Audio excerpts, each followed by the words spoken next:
রাধে কৃষ্ণ বন্ধুরা, কেমন আছেন আপনারা? আশা করি সবাই ভালো আছেন।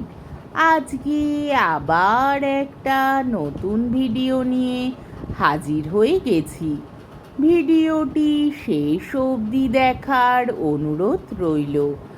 আজকের গল্প তারাশঙ্কর বন্দ্যোপাধ্যায়ের অন্যতম শ্রেষ্ঠ উপন্যাস হাঁসুলি বাঁকের উপকথা। আজকে উপন্যাসের 28 পর্ব। আমবাগান পার হয়ে অপর প্রান্তে জাঙলের বসতি আরম্ভ হয়েছে। বালি প্রধান একটা পথ। বর্ষায় হুড়হুড় করে জল যায়। রাস্তাটা বেয়ে তখন একটা নালা। জল চলে যায় ঘণ্টাখানেকের মধ্যে। তখন এটা পথটা এসেছে উত্তর পশ্চিম প্রান্তের কুঠিডাঙ্গা থেকে। থমকে দাঁড়ালো প্রহ্লাদ।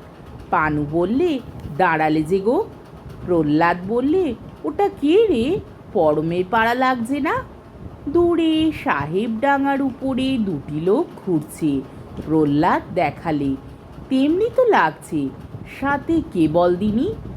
বড়বাবুদের সেই মোচল চাষবাবু লয়, সেই যে গো চুল কোকড়া মিচ্ছি মশাই। প্রহ্লাদ বললে, পরম মামাদের তক্কে তক্কেই আছে।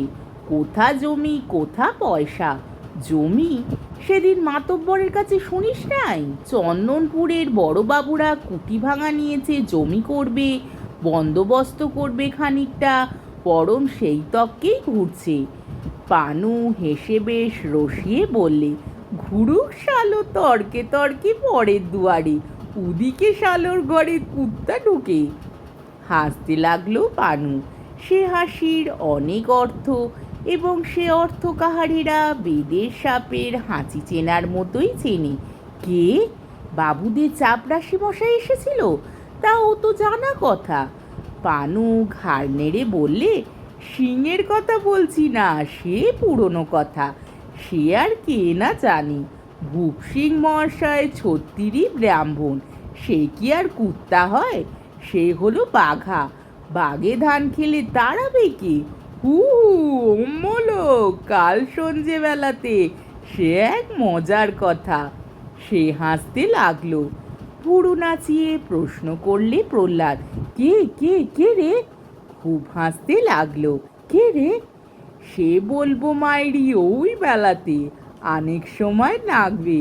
গতকাল সন্ধ্যায় আটপৌরে পাড়ার বটগাছের তলায় সেই অন্ধকারের মধ্যেও পানু আবিষ্কার করেছে মাতব্বর এবং কালো বউকে একসঙ্গে। সেও ঠিক সেই সময় ওই দিকে গিয়েছিল আটপৌরে পাড়ায় তার এক ভালোবাসার লোকের সন্ধানে। বাঁশবাদীর বাঁশবনে আজও জমে আছে আদিমকালের অন্ধকার। সে অন্ধকার রাত্রে গিয়ে সে বাঁশবাদীর কাহার পাড়াকে আচ্ছন্ন করে। সেই অন্ধকারের মধ্যে কাহারদের দৃষ্টি কিন্তু ঠিক চলে। ওদের চোখেও তখন জেগে ওঠে সেই আদিম যুগের, অর্থাৎ অগ্নি আবিষ্কারের পূর্ব যুগের মানুষের চোখের অন্ধকারভেদী আরণ্য জন্তু দৃষ্টিশক্তি। মাতব্বরের রঙের খেলা দেখে পানু অত্যন্ত কৌতুক অনুভব করছে।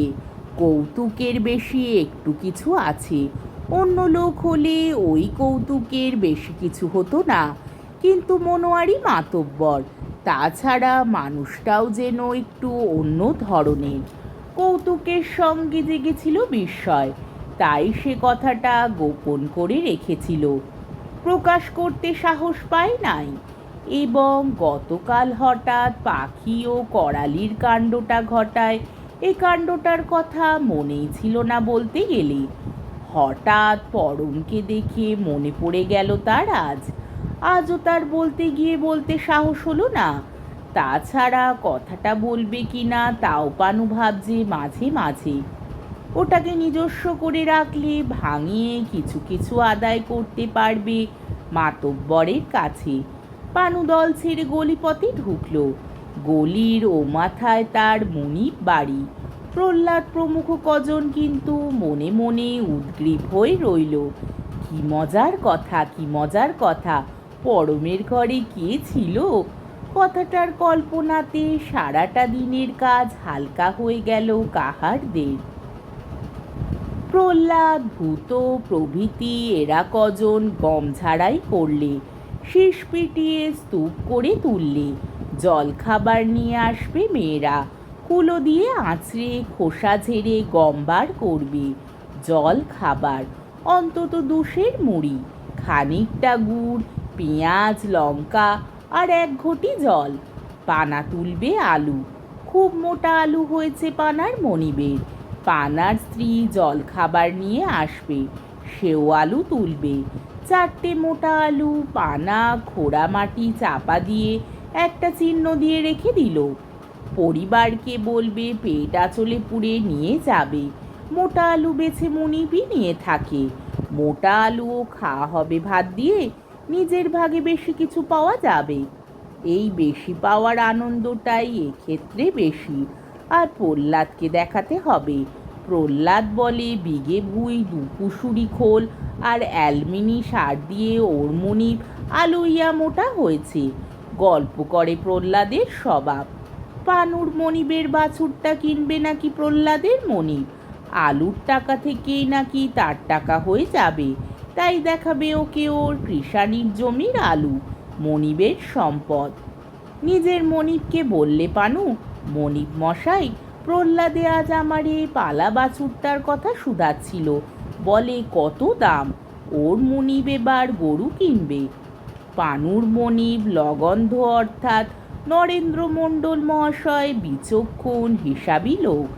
নাক মুখ চোখ বেশ পাতলা পাতলা চোখা গড়নের, মানুষটিও পাতলা ছিপছিপে, বেশ বাবু মহাশয় ছাপ আছে। মনিব মহাশয় কিন্তু পানার জবাব না দিয়ে উঠে এলেন জমিতে। যেখানটায় পানা আলুগুলি মাটি চাপা দিয়েছিল সেখানকার মাটি খুঁড়ে আলু 4টে তুলে গামছায় বেঁধে বললেন, ভালো করে দেখে খোঁড় রে বেটা, দেখে খোঁড়। বাদ দিয়ে চললি যে, তাতেই তোর লোকসান। আমার আলু তো আমার জমিতেই থাকবে, সে তো আমি মাটি সরালেই পাবো। হ্যাঁ, এ আলু কটির ভাগ তুই পাবি না বুঝলি, তোর নজরের দোষের জরিমানা। বলে জমি থেকে উঠে আলের ওপর বসে আবার হুঁকো টানতে লাগলেন নিশ্চিন্ত হয়ে। ভাবটা যেন কিছুই হয় নাই। পানার বুকটা গুড়গুড় করে উঠল, তেষ্টা পেয়ে গেল। ওই জল খাবার আসছে। কোপাইয়ের পুলের ওপর 10টা ট্রেন শব্দ করে পার হয়ে গেল। বেশ শব্দ, ঝমর ঝম ঝম ঝম। ইচ্ছে ছিল জল খাবার নিয়ে গাঁয়ের বাইরে আমবাগানে সকলে বসে জমিয়ে গল্প করবে। বনোয়ারি কালো শশীর কথা সকলে শোনবার জন্যে উদগ্রীব হয়ে আছে, তারও ইচ্ছে খুব। কিন্তু মনিবের কাছে ধরা পড়ে পানুর সব উৎসাহ নিভে গেল। মাঠে বসেই জল খাবার খেতে লাগলো সে। হঠাৎ বউটার ওপর পড়ল তার রাগ। পানুর সন্দেহ হয় বউটা করালির দিকে তাকিয়ে থাকে ঘুমটার মধ্যে দিয়ে। সে তাকে রূঢ় ভাষায় গাল দিতে লাগলো। আজকের পর্বটি এইখানেই শেষ হলো। আমার ভিডিওটি যদি আপনাদের ভালো লেগে থাকে তাহলে আমাকে কমেন্টের মাধ্যমে আপনাদের মূল্যবান মতামত অবশ্যই জানাবেন এবং আমার ভিডিওটিকে লাইক ও শেয়ার করার ও আমার চ্যানেলটিকে সাবস্ক্রাইব করারও অনুরোধ রইল। তাহলে আজকের ভিডিওটা এই অবধি। পরের দিন আবার এই উপন্যাসেরই 29 পর্ব নিয়ে হাজির হয়ে যাব। ততক্ষণ পর্যন্ত আপনারা সবাই ভালো থাকবেন, সুস্থ থাকবেন, সাবধানে থাকবেন এবং আমার ভিডিওটি দেখতে থাকবেন। তাহলে আজকে আসি। রাধে কৃষ্ণ।